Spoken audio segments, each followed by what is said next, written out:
What's going on there, YouTube, and welcome back to another comic book video. Okay, so we're going to continue our coverage over Acts of Vengeance. Now, when it comes to Acts of Vengeance, it was this massive crossover that was done by Marvel in the late 1980s, early 1990s. Now, the point of Acts of Vengeance was to see our heroes go up against characters they don't usually fight against. But it was a way to see our heroes try to take on new challenges. So for example, you had Spider-Man fighting against Graviton. You had Wolverine fighting against Tiger Shark. You had the Hulk fighting against Grey Gargoyle, and the list goes on and on. Now, when it came to this whole event, it all began because of one character. Now, in our earlier videos, I called him the mysterious character, but by this point in our coverage, we now know it is Loki.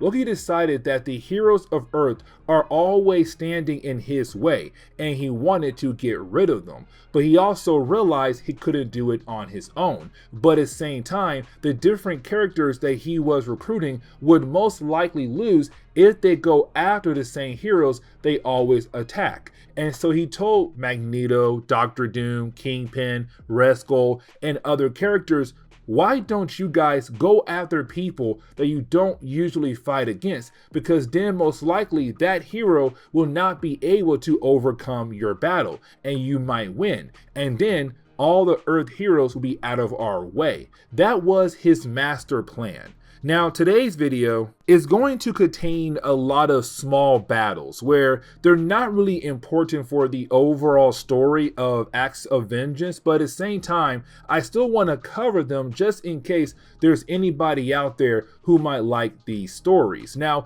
we have to jump over to Avengers Spotlight number 27. Now, when it came to Avengers Spotlight, it was a way to kind of focus on different members of the Avengers, but alongside with Hawkeye as well. Each book will contain at least two stories. One of those two stories would be about Hawkeye, while the other one would be about another member of the Avengers. And so when it comes to Avengers Spotlight number 27, the first story does focus on Hawkeye.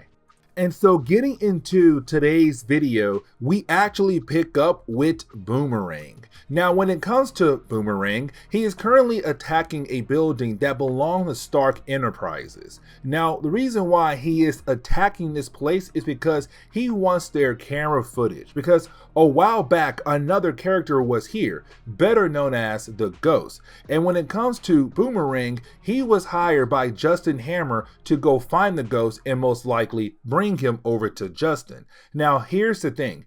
Every single person that works in that office tells our character here, no, you may not receive the camera footage at all from us. And matter of fact, when you have broke into this place, it has set off an alarm that just warned Iron Man that we are under attack. And so most likely he is on his way over here right now. Now, when it comes to Boomerang, he honestly does not care at all. He believes that he should be able to handle Iron Man, even though he had lost to Iron Man before in the past. But that is when he is confronted by our mysterious character. Now, when it comes to our mysterious character, we already know that this is Loki. But this is Loki telling Boomerang, hey, why are you trying to fight against Iron Man, somebody that you have always lost to? Why not try to go after somebody else? And matter of fact, I have the perfect person for you to battle against. But now we have to jump over to Hawkeye. Now, when it comes to Hawkeye, he is currently at the doctor's office with Mockingbird. Now, around this time, those two characters were together. But the reason why they're at the doctor's office is because Hawkeye has been sick for a while, but he won't go to the doctor to see what is wrong with him. And so Mockingbird had to force him to go to the doctor to just see what is wrong with him. And we kind of find out that he has a bladder infection. Now, once you have the doctor being able to give him some medicine, you then have our heroes leave the office and they go their separate ways until out of nowhere, Hawkeye is under attack by Boomerang. Now, when it comes to their battle, it does last for a little while, but when it comes to their battle, I want to focus more on what happens at the end of the battle, and let me explain. So after a while, you had our two characters go back and forth, but using different kinds of items to take down each other, like trick arrows or trick boomerangs,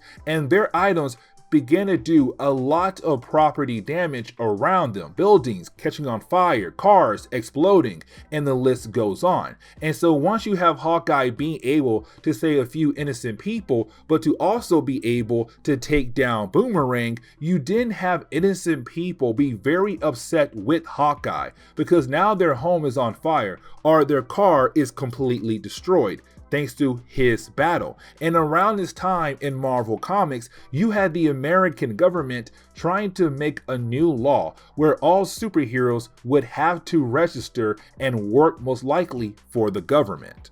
But now we have to jump over to the second story for Avengers Spotlight number 27, where now we pick up with Walter Newell, better known as Stingray. Now, when it comes to Walter, he had created a suit that would allow him to protect the ocean, because at first he was an oceanographer. His main goal was to just study the ocean, but after a while he wanted to protect it, and he created the Stingray suit. Now, when it comes to Stingray, he was assigned by Captain America to salvage anything from Avengers Island, because remember, at the very beginning of our coverage, we watched Avengers Island be destroyed and sunk to the bottom of the bay in New York. And so currently he's trying his best to salvage anything that he can find. Now, we also get reminded that when it came to the creation of the base, he did have a hand in the actual creation. And so he's very upset to see his project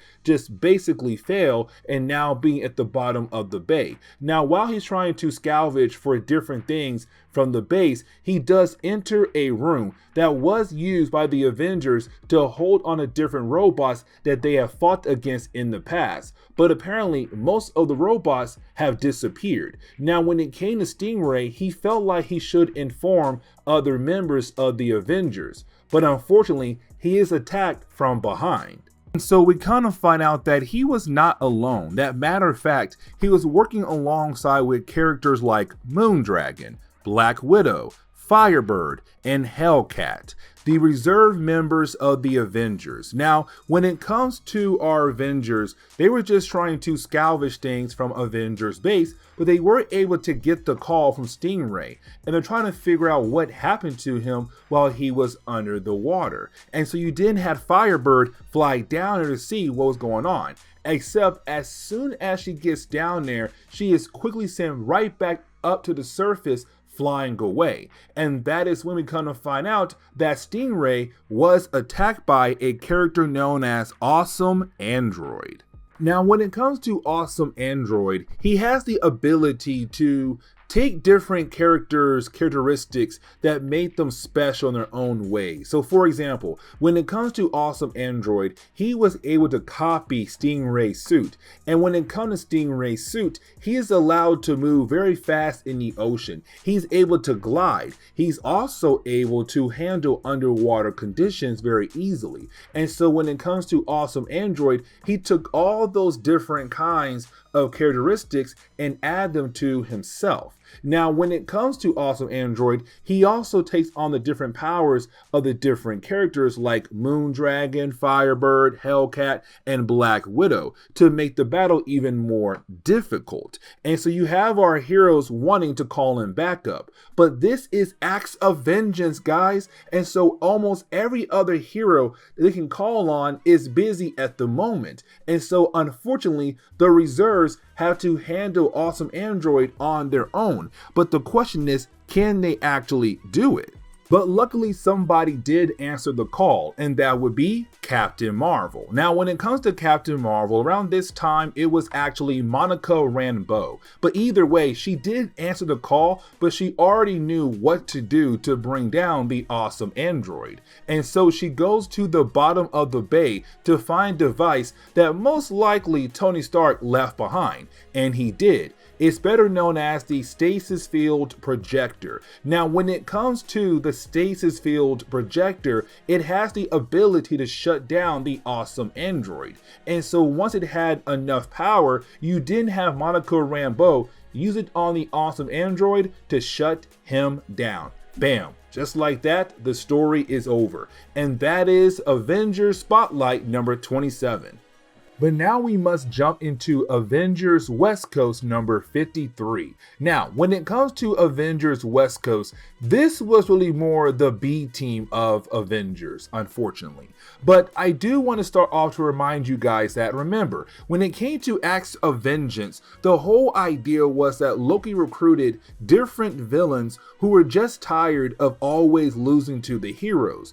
Doctor Doom, Red Skull, Kingpin, even Magneto. Now, when it comes to each member of this cabal, he made them believe that they were the ones in charge, not knowing that actually he's in charge, because he's having them do all the work that will allow him to get rid of all the heroes of Earth.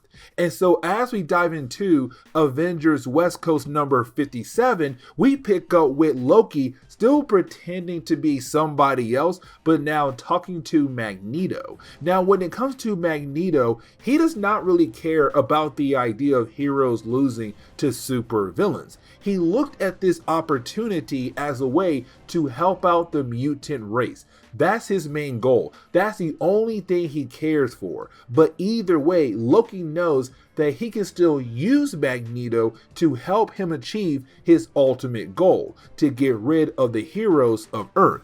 But now we have to jump over to the base of the Avengers West Coast team. Now, these characters made up your team around this point in time in Marvel Comics. You had Iron Man, Wasp, Scarlet Witch, Vision, Wonder Man, Hank Pym, and the Human Torch. Now you have the entire team very concerned for the Scarlet Witch because she has gone through a lot in a very short period of time in Marvel Comics at this point in time. Let me explain. So first, let's focus on her husband, the Vision. He was kidnapped and reprogrammed to completely erase his entire personality, but to also forget his entire past with all his friends. And so right now, this is a Vision who's basically new to the world. Then on top of that, her and Vision had children. Now at first, they believed that their kids were actually real, to only find out, no, her kids were not real,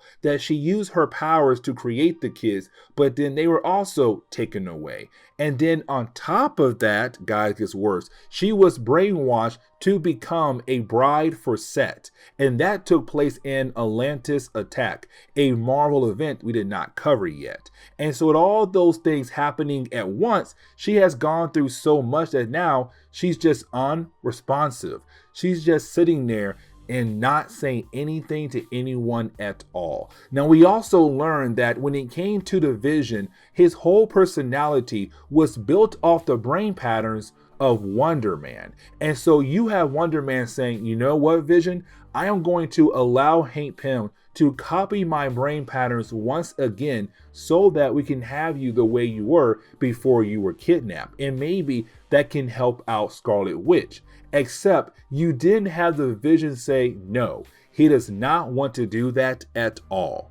Now, when it comes to the Vision, the reason why he said no is because he feels like his power set would be better for the East Coast Avengers team. Now, before our heroes are able to discuss more with him about the idea of leaving their team to rejoin the other team, well, that is when they get attacked by the UFOs. Now, the UFOs first appeared in Incredible Hulk number 254. Now, when it comes to the UFOs, they were power-hungry people. They wanted power for themselves. And so they went out of their way to actually recreate the same incident that gave the Fantastic Four their abilities. Now, they were able to pull it off and gain powers, but they went down the path of being bad guys. Now, the reason why they're here to attack the Avengers is because they believe that the West Coast team had killed off their leader, Vector,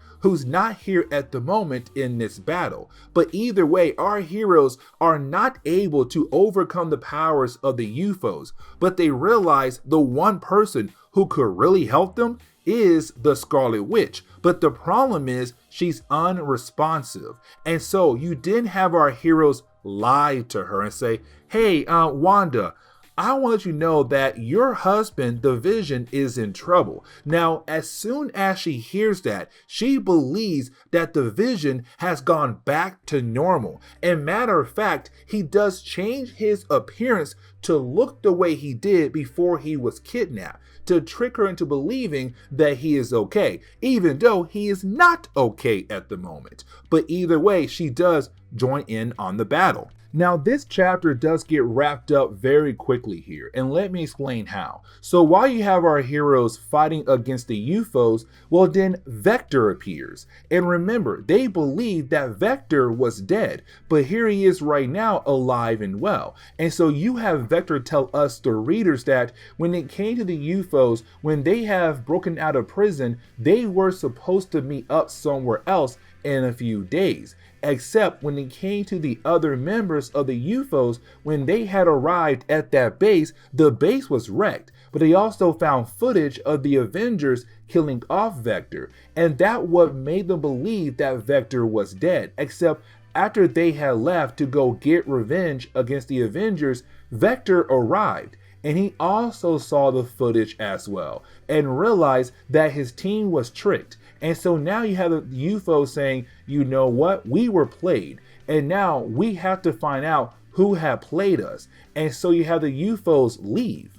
Now, when it comes to our heroes, at first, they don't chase after the UFOs. And here is the reason why. Because you had Hank Pym try to call up the East Coast team. But unfortunately, they're not answering because they have no idea that Avengers Island was destroyed. And so you have Hank saying, half of us have to go over to the East Coast to check in on the East Coast team, while the other half will go after the UFOs to bring them down. And so now you have the West Coast team being broken up into two teams to handle both objectives. But this is where we are going to end today's comic book video. So please leave me a like down below and subscribe. But also, if you have any suggestions on books I should read, well, please let me know in the comments below, because you never know, your suggestion could be a future video down the road. But guys, see y'all next time. Later.